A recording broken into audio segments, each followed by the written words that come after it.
Olá, quinto ano! Tudo bem com vocês? Bom, vamos continuar nossas aulinhas de português. Então, vamos lá, pessoal. Vamos à correção, página 106. Eu pedi para que vocês tentassem fazer a 107, né? Como é conteúdo novo, embora vocês já tenham visto alguma coisa em anos anteriores, eu vou fazer com vocês aí, né? Vamos fazendo a correção para vocês verem o que vocês acertaram, o que vocês erraram, quais foram as dúvidas. Número 5. Observando atentamente o gráfico, complete a tabela a seguir, colocando em ordem decrescente, ou seja, do maior para o menor, as regiões do Brasil segundo seu nível de interesse pela Copa. Então, vamos lá. Aqui nós temos alguns termos, né? Então, muito interesse, pouco interesse, não estou interessado e não sabe responder. Né? Não sabe ou não responder. Então, é só vocês organizarem, né, de acordo com as porcentagens, né, de forma decrescente. Então, vamos lá. Como que vai ficar? Vai ficar desta maneira, ó. Primeiro lugar, muito interesse para Nordeste, muito interesse, segundo lugar, para Sul, terceiro lugar, Centro-Oeste, quarto lugar, Sudeste, que é a nossa região. Pouco interesse, primeiro lugar, Nordeste, segundo lugar, Centro-Oeste, terceiro lugar, Sudeste, quarto lugar, Sul. Não estou interessado. Primeiro lugar, Sudeste, né, que é o nossa região. Segundo lugar, Centro-Oeste e Norte. Terceiro, Sul. Quarto, Nordeste. Então, a região mais interessada é o Nordeste, tá bom? 6. O que é importante para se fazer uma pesquisa de opinião, discuta com os colegas e com o professor. Esta questão tem a ver com a 7 também. Então, 6 e 7 eu vou ler as duas juntas. 7. Agora, registre no caderno suas conclusões. Então, qual a importância de se fazer uma pesquisa de opinião? Na verdade, o que é importante para que essa pesquisa seja feita de maneira correta, coerente? Primeiramente, precisa existir, né, uma instituição responsável por essa pesquisa. Né? Então, quando é uma pesquisa assim, de opinião grande, tem que haver uma instituição que seja responsável, que consiga organizar tudo, né? Para que não tenha nenhum tipo de manipulação dos resultados também, né? Tem que ser uma instituição coerente e de confiança, né? Dependendo da proporção da pesquisa, né, pode acontecer diversos tipos de gráfico aí para poder demonstrar os resultados, né? Aí esses resultados precisam ser demonstrados da melhor maneira possível, da maneira mais clara possível, tá bom? Entre outros fatores. Agora, página 107, o conteúdo que nós vamos iniciar é sujeito evocativo. Então, de olho na língua. Número 1. Leia a frase a seguir e responda. O interesse é menor na região sudeste. Letra A. Qual é o verbo da frase? O verbo da frase é o é. Tá bom? B. A que termo da frase o verbo se refere? Ao interesse, né? Então, ele está falando sobre o interesse. C. Como podemos classificar o termo a que o verbo se refere? Como sujeito, né? Então, nós estamos utilizando essa palavrinha, esse verbo, né, como sendo um sujeito.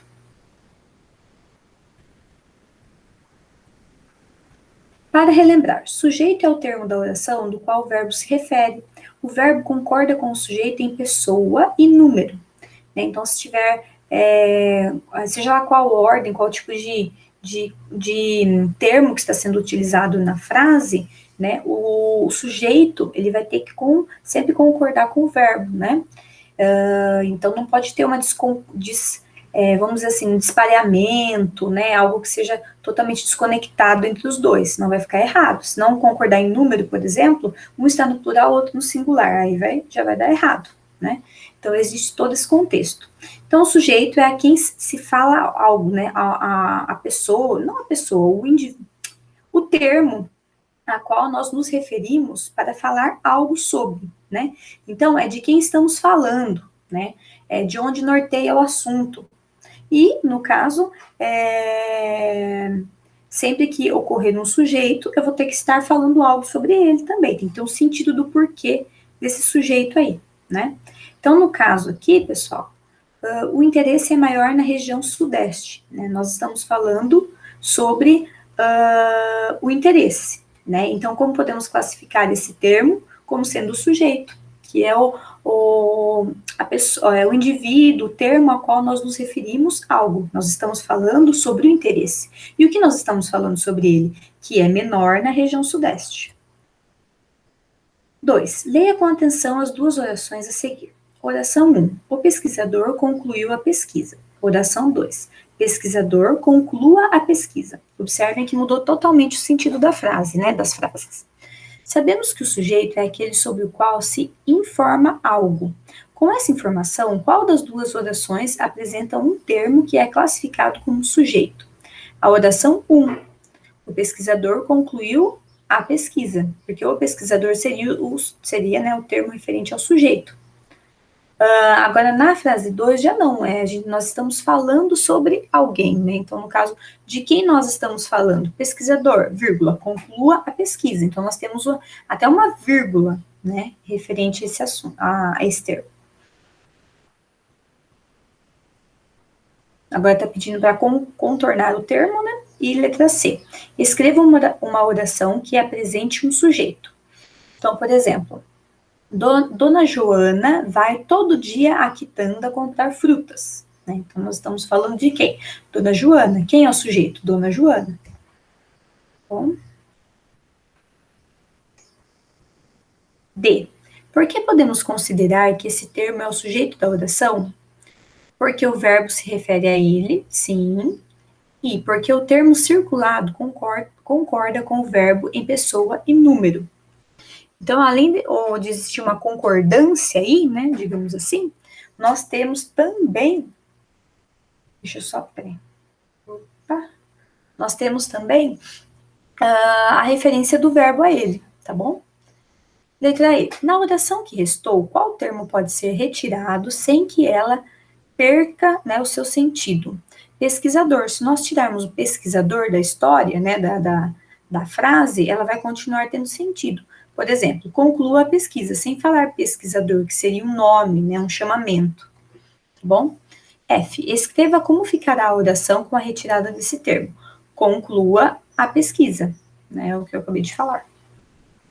G. Diferencie as duas orações em relação ao termo pesquisador.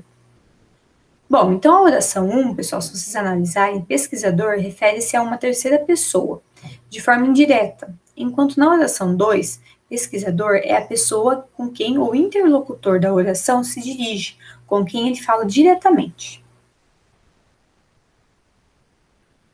3, pessoal. Nas orações a seguir, contorne o termo que, se retirado, não causará perda de sentido.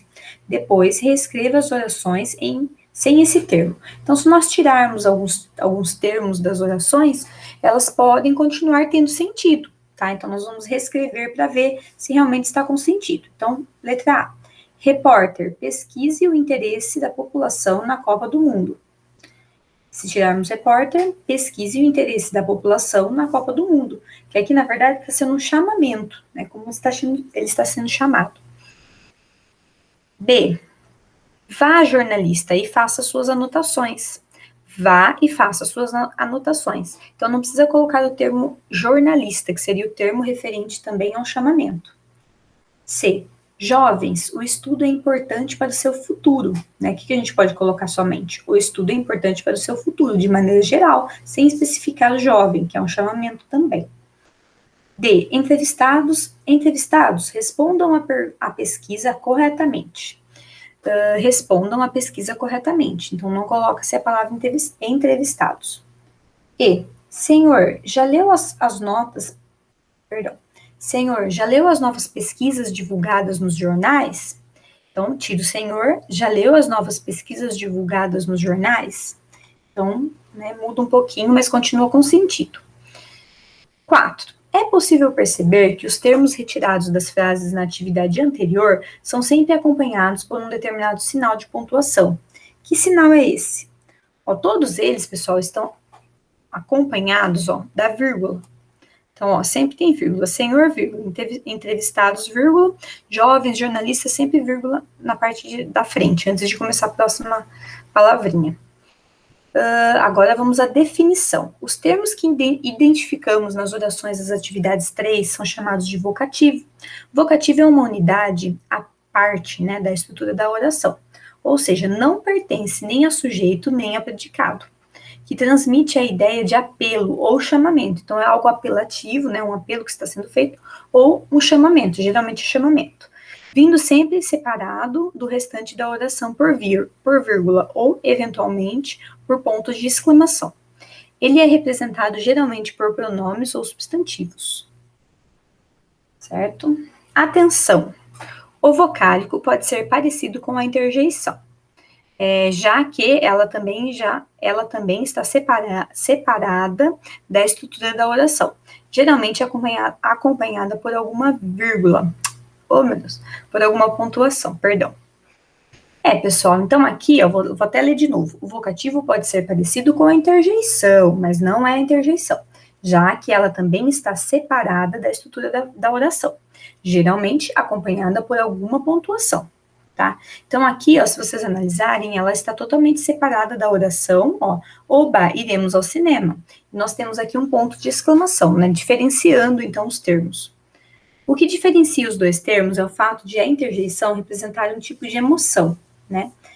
Por isso que sempre tem algum tipo de, digamos assim, algo bem assim, relacionado, né, apelativo às emoções mesmo, né? Sentimentos, né, no geral, enquanto o vocativo, ele traz a ideia de chamamento, tá? Então, quando a gente vai falar do vocativo, o que ele está nos demonstrando?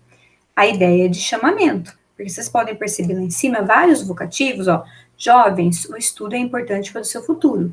Entrevistados, respondam a pesquisa corretamente. Senhor, já leu as novas pesquisas divulgadas nos jornais?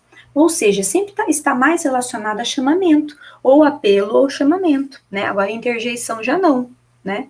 Então, a interjeição, ela acaba representando um tipo de emoção, né, de sentimento, que fica antes ali da continuação da frase. Então, acaba tendo uma pontuação também, que pode ser uma exclamação e tudo mais, para depois continuar a frase.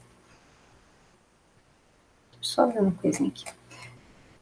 Pessoal, essas partes agora que eu estou continuando, vocês poderiam, claro, né, dar uma pausa na aula, sempre que eu peço, né, para vocês darem uma pausa e tentarem fazer para depois darmos continuidade, tá bom? Então, vamos lá. Leia a história em quadrinhos a seguir e depois responda as questões.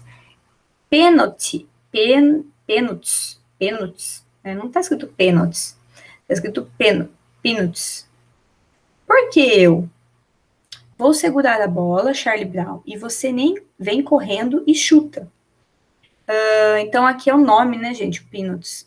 Então tá bom, olha, eu já tô achando que é pênalti, oh, meu Deus do céu. É que eu li rápido, falei, meu Deus, pênalti, mas não é pênalti, está escrito errado se fosse pênalti. Então, é os pênaltis, então tá bom. Por que eu? Vou segurar a bola, Charlie Brown, e você vem correndo e chuta. Ela parece sincera.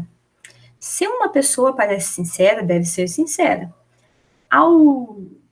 Chutou. Bup.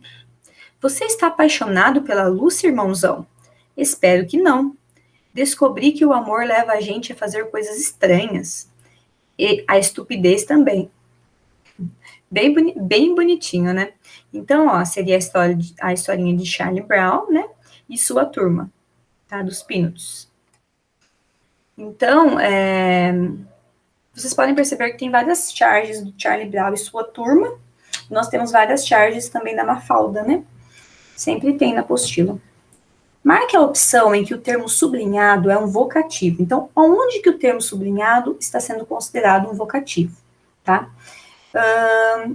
Ela parece sincera? Não. A estupidez também? Não. Se uma pessoa parece sincera, deve ser sincera? Não. Letra B. Vou segurar a bola, Charlie Brown, e você vem correndo e chuta. Observem que se nós retirarmos essa partezinha referente a Charlie Brown, esse nome, continua tendo sentido. Vou segurar a bola e você vem correndo e chuta. Né? Então, é perfeitamente substituível, ou seja, perfeitamente retirável, né? Digamos assim. É bem tranquilo, fácil nós retirarmos esse termo da frase e tantos outros termos que são relacionados, e a frase continuar a ter sentido. Então, nesse caso aqui, é um tipo de chamamento que nós tiramos e a frase continua com sentido. Releia a história e identifique em outro vocativo a quem ele se refere. Então, nós vamos identificar o vocativo e dizer a quem se refere. Vocativo, irmãozão, refere-se a Charlie Brown. Então, lá em cima, ó, tem uma parte que está falando o seguinte. Você está apaixonado pela Lucy, irmãozão. Poderia tirar esse irmãozão que continuaria existindo sentido, tá bom? Seguindo o modelo, reescreva as frases transformando os sujeitos em vocativos e fazendo as alterações necessárias. Os entrevistados foram solícitos. Entrevistados sejam solícitos. Percebam que mudou totalmente o sentido da frase, né? Letra A. Aquele senhor leu a reportagem sobre a Copa do Mundo. Senhor, leia a reportagem sobre a Copa do Mundo. Ou, outra opção de resposta também, né? Senhor, leu a reportagem sobre a Copa do Mundo. Tá? Então, é para vocês imitarem um modelinho. Né? E, consequentemente, vocês acabam modificando ali as palavrinhas e modificando o significado. B. Amigos são sempre leais. Amigos sejam sempre leais. C. Os pesquisadores fizeram uma busca detalhada. Como que pode ficar? Pesquisadores, vírgula, façam uma busca detalhada. Ou pesquisadores, vírgula, fizeram uma busca detalhada. Letra D agora. Semana que vem os alunos entregarão as pesquisas. Alunos, vírgula, entreguem as pesquisas semana que vem. Então, vocês podem perceber que nós modificamos, né, o sentido da frase e colocamos os vocativos aí, né? Então, consequentemente, transformamos as frases, orações que não tinham necessariamente um chamamento, agora com o chamamento, né? Então, houve uma transformação, uma mudança nas frases. Pessoal, por enquanto é só. Olha, eu peço que vocês façam o exercício 111 da apostila, para que possamos, então, corrigir na próxima aula e dar continuidade. Tá bom, pessoal? Um grande beijo a todos vocês e até mais, viu? Tchauzinho.